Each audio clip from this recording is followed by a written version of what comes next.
So, tinanggap so mabilis ko na lang pala po. talaga. 1 month lang. Pero, may second trial. part po yung relationship. Nagbalikan kayo? Nagbalikan po kami after 5 months po siguro. Or Sinong nakipagbalikan?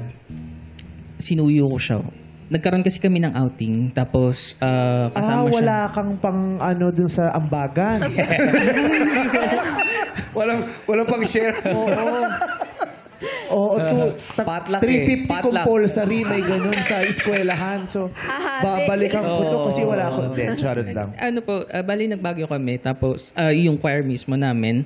And then, ayun, nakikita ko ulit siya, yung kung paano ko siya nakilala before. Kasi nung first month namin, ang tingin ko sa kanya parang siyang nagbago. Kasi parang, yun nga, ang dami naming mini na away, ganyan. Tapos parang ang tingin ko na sa kanya, slowly fading away yung naging, yung first impression ko sa kanya, yung nagustuhan ko sa kanya, nawawala yung unti-unti. And then, nung nagkasama po ulit kami dun sa outing na yun, nagustuhan ko siya ulit kasi nakita ko ulit yung sobrang lively na Novi. And then, na-attract ako ulit dun. Na-attract ka ulit. Oo. So, binalikan mo siya kasi mukha siyang masaya ulit, ganon. Na-attract ako. And then, dun ko po parang inayos na maging mas better ako para sa kanya. Hindi ba pressure lang yon? Baka mamaya may... Nape-pressure ka na naman Oo. dahil single ka Wala na ka na naman, naman, makalokohin ka na oo. naman nila, yung ganon. Lalo na nasa isang choir kayo. Nakita ko ulit yung Novi na O nagustuhan dahil ba ko. nag-dive siya, pag-aho niya, basa yung book niya, gumanon siya sa'yo. Nakita mo. Oy, Novi, ang ganda mo. Yun ba yun?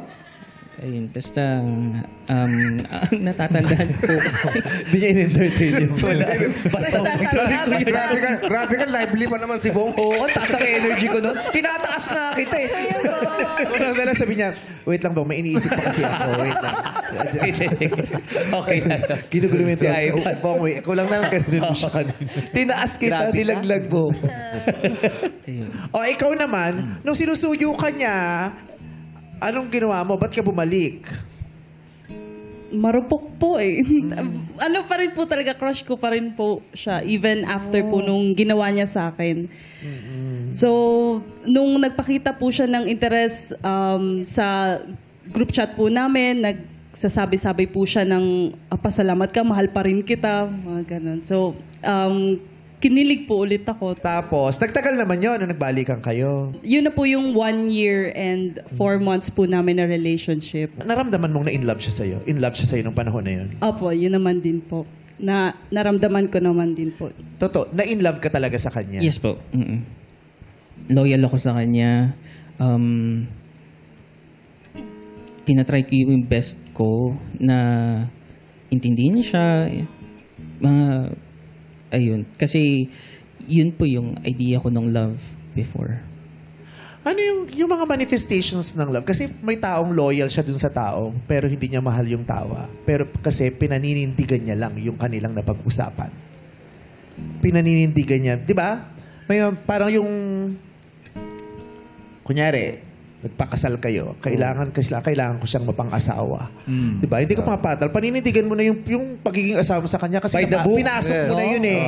Diba? At saka may rason kung bakit mo ginawa yun. Pinanindigan mo. Pero yung love, yung iba, hindi talaga. Yung mga manifestations ng love, yung paano mo ba ay, na-in love ako dito. Yung iniisip mo siya lagi.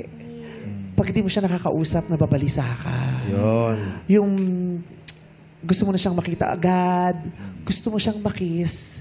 You are so looking forward to that one time na magkikiss kayo. Yes. Mayayakap mo siya. Magdi-date kayo. May sabik Yeah. sa presensya ng Napantayan mo ba yung kilig ni Novi? May ganun kang naramdaman sa kanya. Hindi pala. Hindi ka nasasabik sa presence ni Novi? Hindi kasi, araw-araw din po kasi kami magkasama. Pero, So parang, yung... Doon sa isang taon yung nag-kiss na kayo noon? 4 months. Oh, man. Anong naramdaman mo? May kilig ba? May love? O parang magic ba? wala siyang pinagkaiba doon sa nagbunggo yung siko nyo? Oh, yun. Yung kiss, parang holding hands lang. Parang ganun. Oh. Hindi kasi holding hands, may kilig na yun eh. May kuryente na yun eh. Pero Diba? iba yung first kiss mo dun sa tao kung in love ka. ha? Para kang nananaginip, lumulutang. Nakakapanglambot ng tuhod yun. Wala kang Pero yung nag-kiss kayo tapos wala. Okay lang.